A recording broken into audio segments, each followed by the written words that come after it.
On the 11th of August, 1974, in a stretch of the North Pacific where the water is 4,900 meters deep, a steel claw the size of a house was climbing toward the surface. It had been climbing for 3 days. Inside that claw was something that did not belong to the United States. Something that had been sitting on the ocean floor for 6 years in permanent darkness under a pressure of 500 atmospheres. Something that the country which had lost it had spent months searching for and had never found. And at a depth of roughly 2,500 meters, exactly halfway, the men watching the strain gauges saw a number move. Then they saw it move again. Then they heard it. We will come back to that sound, because to understand what broke that day and why the men in that room went silent instead of shouting, you have to understand what they were doing there in the first place, and why almost nobody on Earth was supposed to know. This is the story of the deepest door anyone has ever opened. Let us start 6 years earlier. In February of 1968, a Soviet submarine left the naval base at Petropavlovsk on the Kamchatka Peninsula on the far eastern edge of the Soviet Union. Her designation was K-129. She was a Golf-class ballistic missile submarine, diesel-electric, not nuclear, roughly 100 meters long, 98 men aboard. She carried 3 ballistic missiles in her sail, each one armed with a nuclear warhead. Her patrol area was in the Pacific, in a position from which those missiles could reach the western United States. This was routine. She had made the patrol before. The Soviet Navy ran these patrols continuously, the way the American Navy did, in a slow, permanent rotation that had been going on for years and would go on for decades more. K-129 was supposed to report her position by radio at fixed intervals. That was the rule. Miss 1 transmission, and it might be equipment. Miss 2, and something is wrong. On the 8th of March, 1968, she missed the first one. Then she missed the second. Nobody knows exactly what happened. Nobody knows to this day. There are theories: a hydrogen explosion in the battery compartment, a failure of the snorkel valve while running on diesels near the surface, a missile propellant fire. Every one of those theories has supporters. None of them has proof. What is known is this: somewhere in the North Pacific, roughly 1,560 nautical miles northwest of the Hawaiian island of Oahu, K-129 stopped being a submarine and became a falling object. She fell for a long time. Think about what that means for a moment. The water there is 4,900 meters deep. That is almost 5 kilometers. If you took the tallest building in the world and stood it on that seafloor, the top of it would still be 4 kilometers underwater. If you dropped a wrench from the surface, it would take close to an hour to reach the bottom. Somewhere in that fall, the pressure hull failed. It always does. At 300 meters, a submarine hull is already at its limit. At 4,900 meters, the water is pressing in at roughly 500 kilograms on every square centimeter. Steel does not resist that. Steel folds. 98 men died in the North Pacific in March of 1968, and the ocean closed over them. And for a while, nobody on Earth knew where. The Soviet Navy figured it out quickly enough that something had happened. What they could not figure out was where. And this is the first thing you need to understand about the deep ocean, because it is going to matter for the rest of this story. The deep ocean is not like the sky. In the sky, you can see for 100 kilometers on a clear day. Radar reaches further. Satellites see everything. Underwater, you can see nothing. Light stops at a few hundred meters. Radio waves do not travel through salt water at all. The only thing that works down there is sound. And sound in the ocean does strange things. It bends. It refracts through layers of different temperature and salinity. It creates channels where a noise can travel 1,000 kilometers and shadow zones where a noise dies 50 meters from its source. To search the deep ocean, you have to know roughly where to look first. And then you have to physically go there and lower something on a cable and take pictures in the dark, one small patch of seafloor at a time. The Soviets did not know roughly where to look. They knew K-129's assigned patrol area. But a patrol area is not a point. It is a box on a chart, and that box covered thousands of square kilometers of open ocean. Somewhere inside, it was a submarine lying in almost 5 kilometers of water. So they sent ships, a lot of ships. In the spring of 1968, the Soviet Pacific Fleet mounted the largest search operation it had ever conducted in peacetime.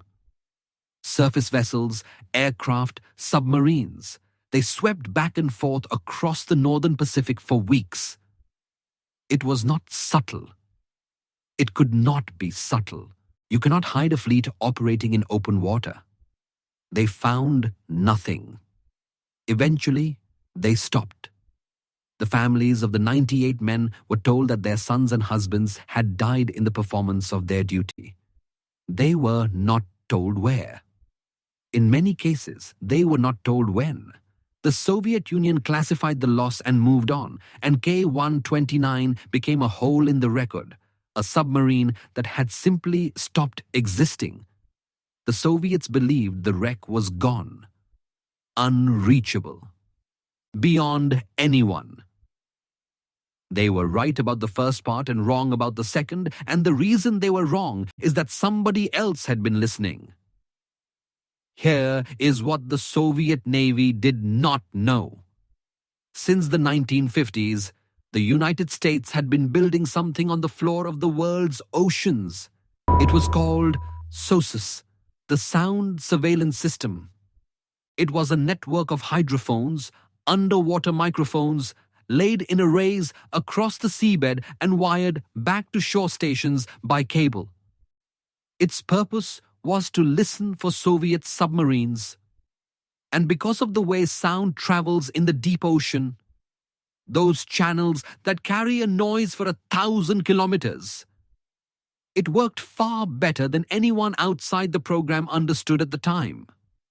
SOSUS was not listening for K-129.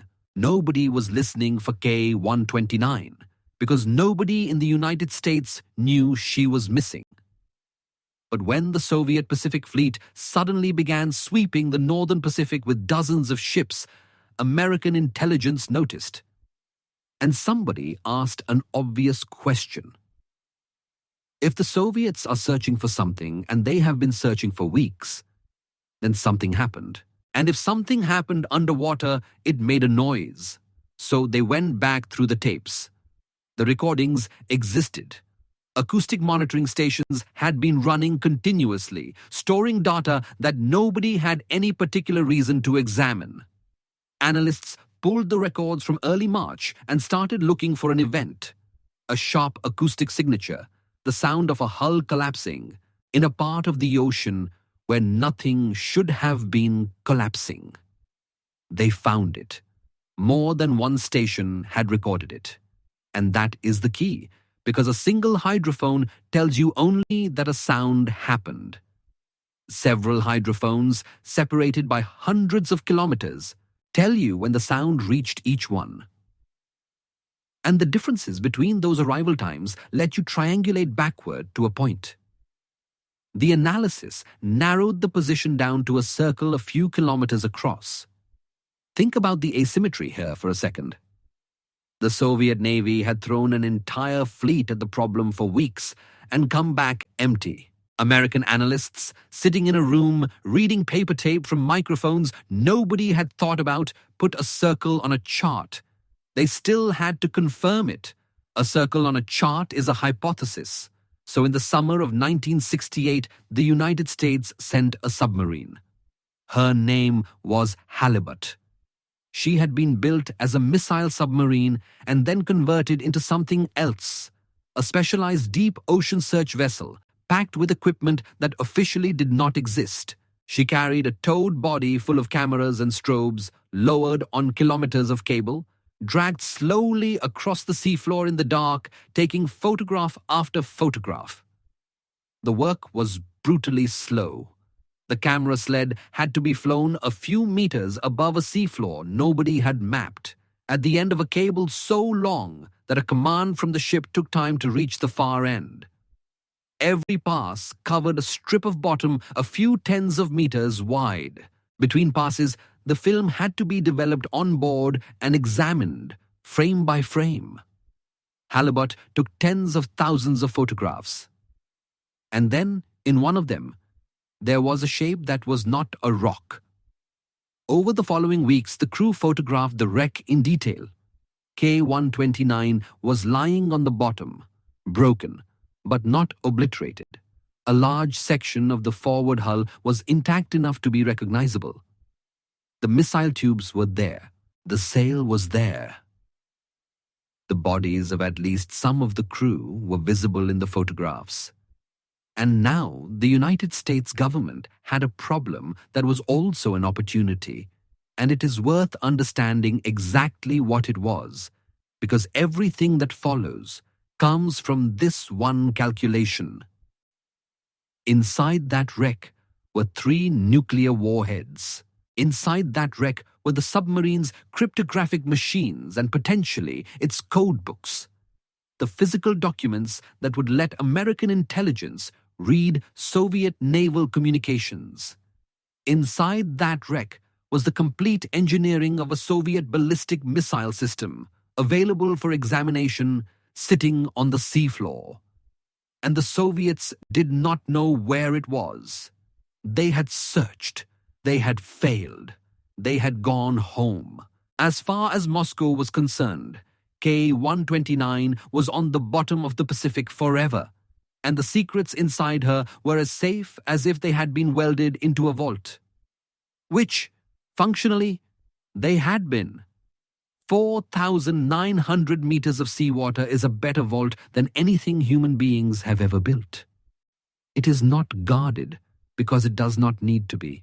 Physics does the guarding. So the question in front of the United States in 1969 was simple to state and almost insane to consider. Could you open it? Let us be precise about what was being proposed, because the numbers are the whole story. At that time, the deepest successful salvage of a ship anywhere in the world had been carried out at a depth of about 75 meters. 75 meters! The target was at 4,900. That is not an incremental improvement. That is not doubling the record or tripling it. That is roughly 65 times deeper than anything that had ever been done. And the difficulty does not scale in a straight line. It scales worse than that, because everything gets harder at once. Consider what you actually need. You need something that can reach the bottom, not a cable. A cable would stretch and sway and could not transmit force precisely. You need a rigid column of pipe, assembled in sections hanging from a ship 5 kilometers long. The pipe at the top has to carry the weight of all the pipe below it, plus the weight of whatever you are lifting. Steel pipe is heavy. 5 kilometers of it is very heavy. You need something at the bottom of that pipe that can grip a broken submarine. A machine that has to be lowered blind, positioned within a meter or two on a seafloor you cannot see, closed around an object that weighs several thousand tons, and then hold on for 3 days without letting go. You need a ship on the surface that can stay in one place. Not roughly. Precisely. If the ship drifts 50 meters, the top of a 5-kilometer pipe string moves 50 meters, and the bottom of it does something you cannot predict. In 1970, holding a ship's position to within a few meters in open ocean without anchors was itself close to the edge of what was possible. And you need the ship to be able to take the recovered object inside itself, underwater, out of sight.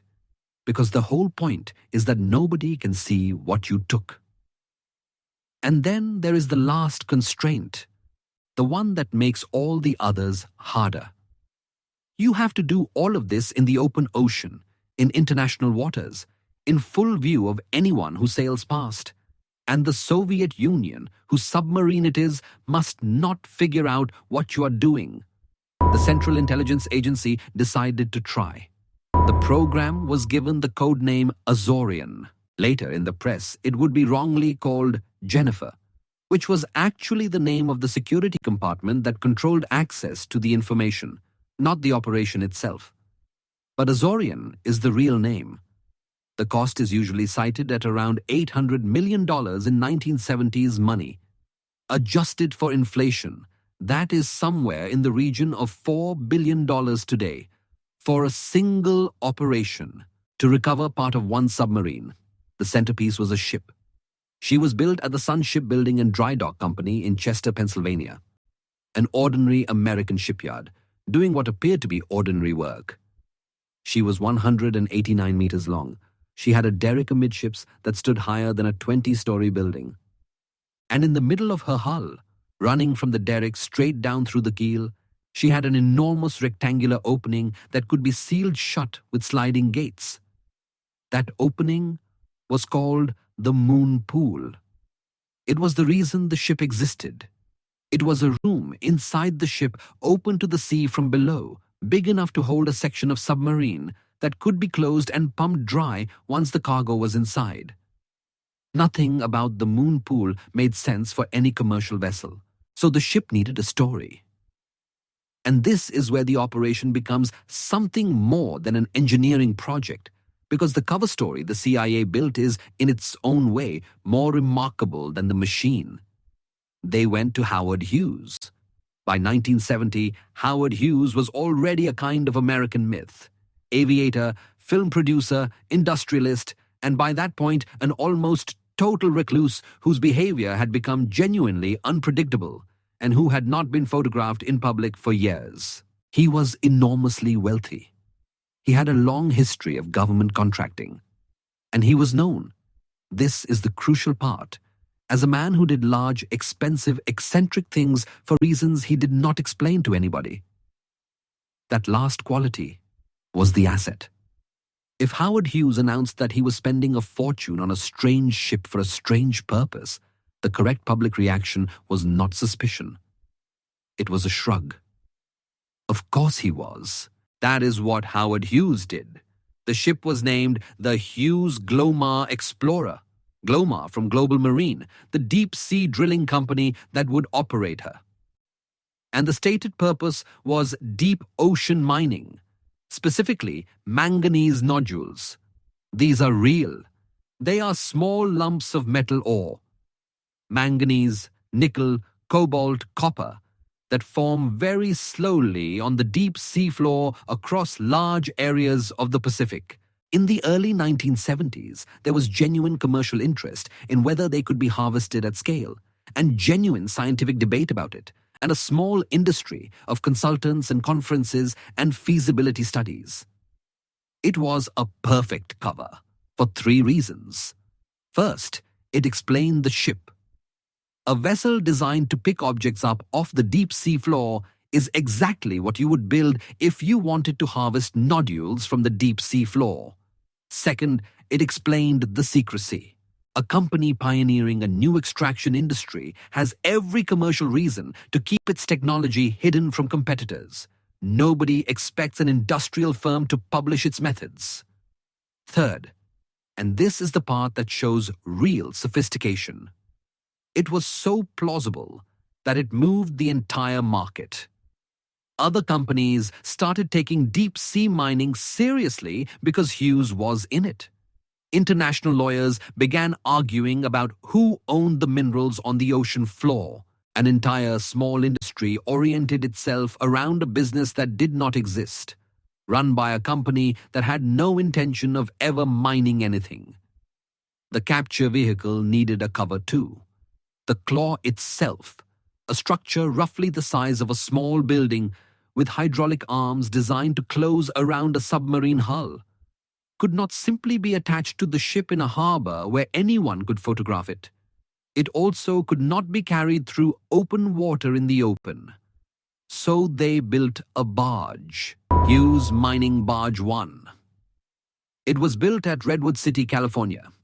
It was a very large submersible barge with a roof, and the capture vehicle was assembled inside it, and then the barge was towed out and submerged, and the Glomar Explorer positioned herself directly above it, and the claw was raised up through the moon pool into the ship's belly from below. The whole transfer happened underwater. Nothing was ever visible on the surface. The capture vehicle was given a name by the men who built it. They called it Clementine. There is one detail from the preparation phase that is worth pausing on, because it captures how strange this operation was. In September of 1973, personnel connected to the project were in Valparaiso, Chile, waiting to join the ship. They checked into their hotel, and early on the morning of the 11th, they woke up to the sound of gunfire in the streets, because that was the day of the military coup that overthrew Salvador Allende. The CIA's declassified account of Azorian notes this with what reads like mild irritation, that the presence of a covert American intelligence ship in a Chilean port during the coup was a coincidence entirely unrelated to the rumors about CIA involvement in Chile, and that there were no unfavorable incidents, which is, when you think about it, one of the odder sentences in the history of American intelligence. The Glomar Explorer sailed from Long Beach, California in the summer of 1974. On the 4th of July, she arrived over the site. Now think about what that position actually is. It is a point in the open North Pacific, more than 1,500 nautical miles from the nearest land.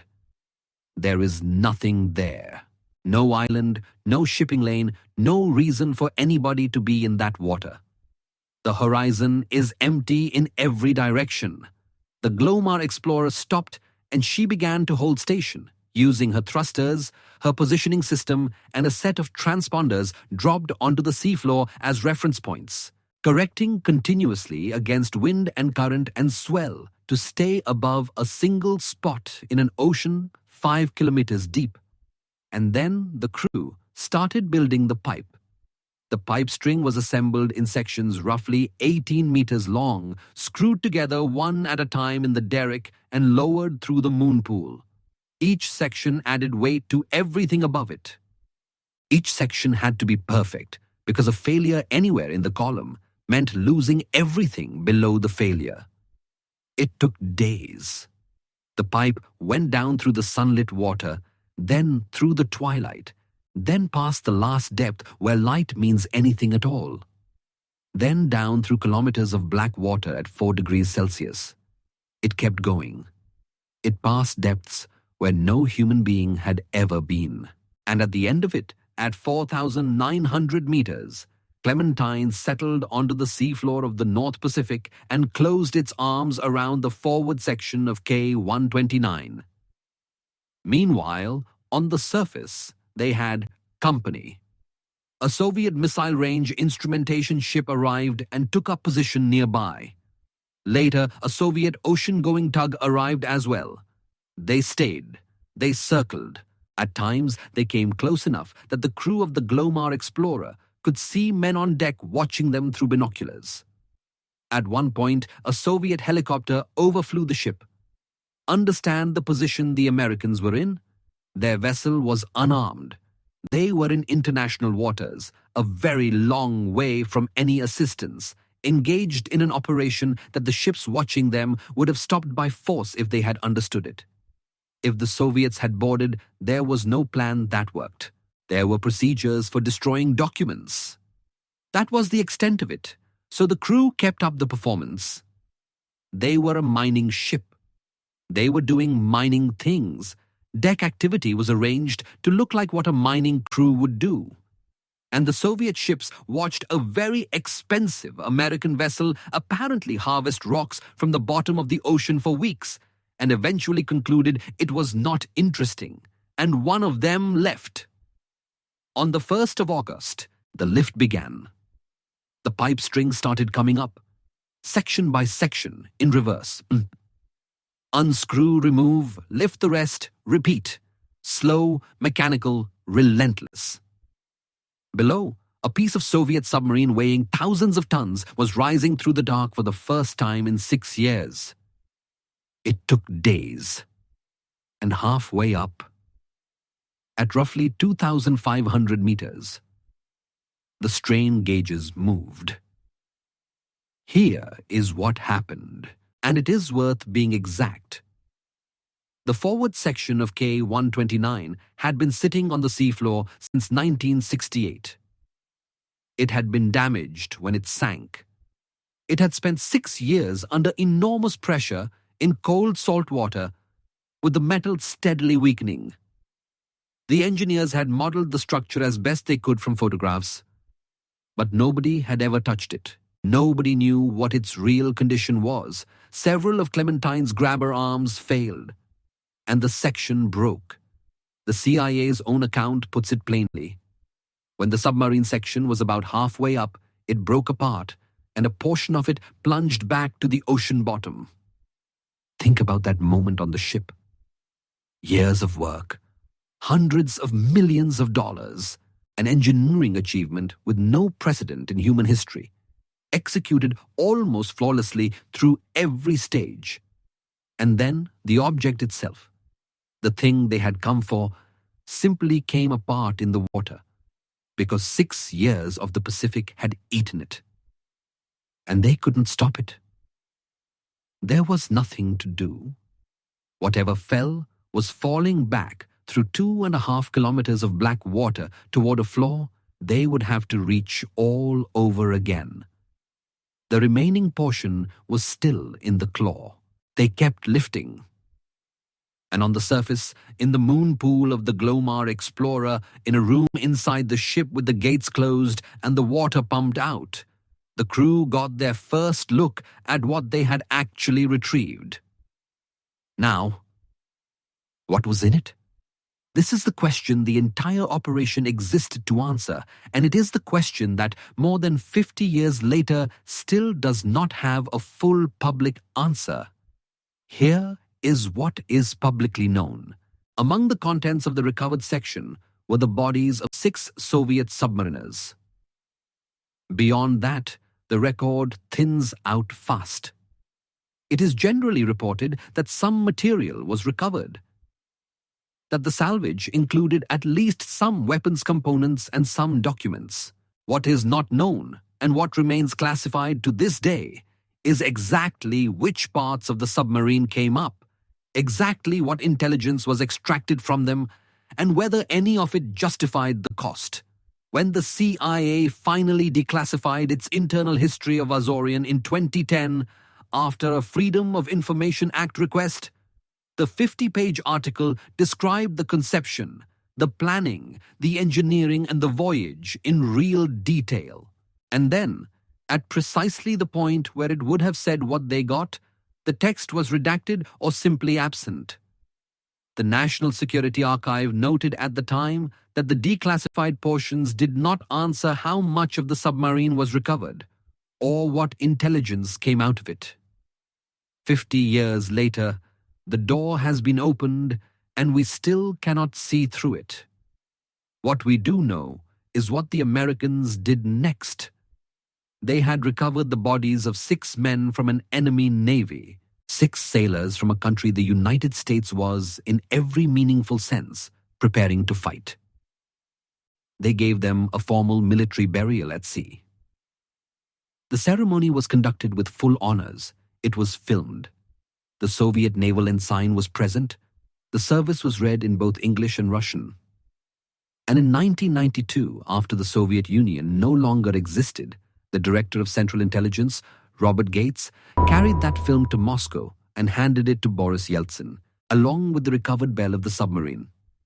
That footage, the burial, is the only film of the entire operation that has ever been released. The CIA had its own documentary crew aboard, recording everything from the pipe string to the moon pool to the wreck itself. All of it is still classified.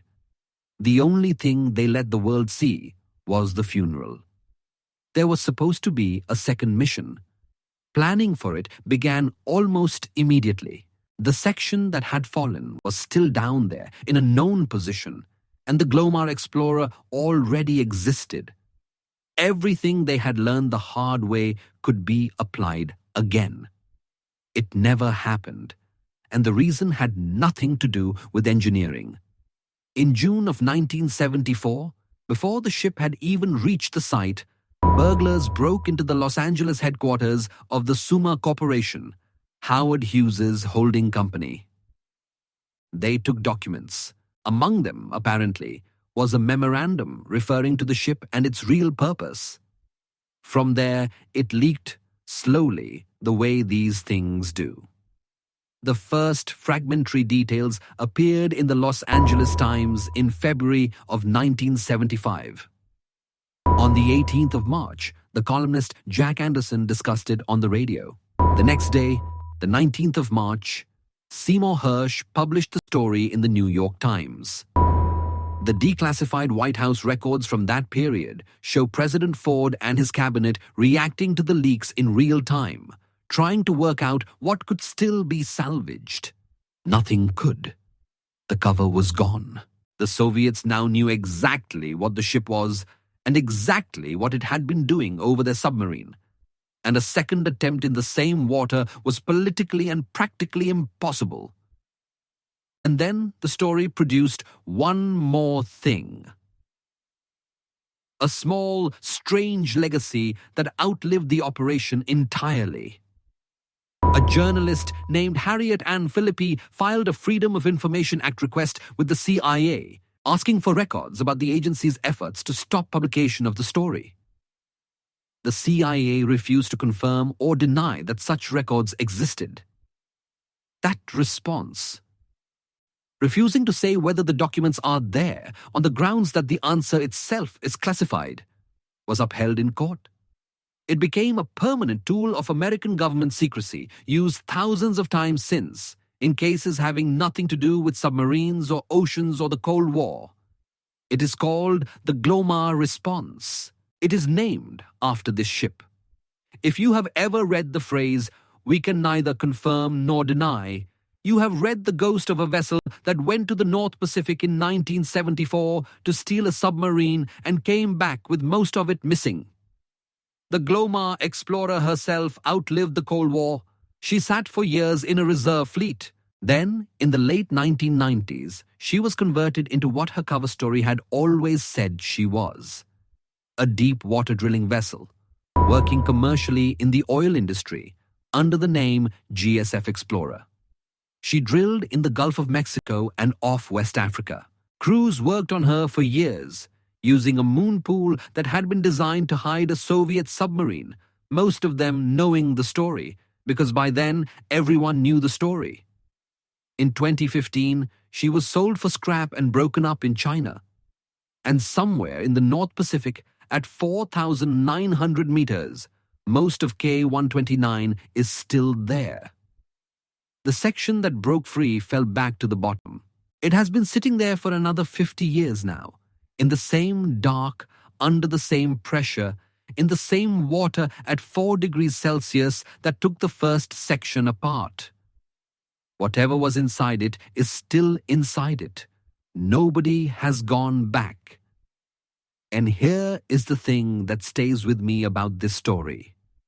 The United States spent what would today be $4 billion, built a ship that had no precedent, invented a cover story elaborate enough to move an entire industry, held a vessel motionless above a single point in the open ocean for weeks under the eyes of the Soviet Navy, lowered 5 kilometers of steel pipe into the abyss, closed a claw around a submarine in total darkness, and lifted it.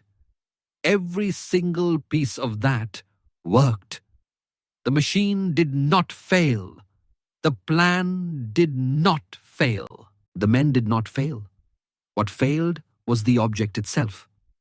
Because the ocean had already had 6 years to work on it, and the ocean is very patient, and it does not care what you built. That is the lesson of the deepest door ever opened. You can spend anything. You can build anything.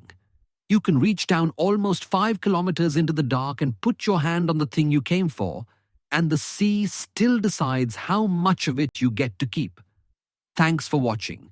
If you want more places that were meant to stay closed, there is another one waiting on the screen right now.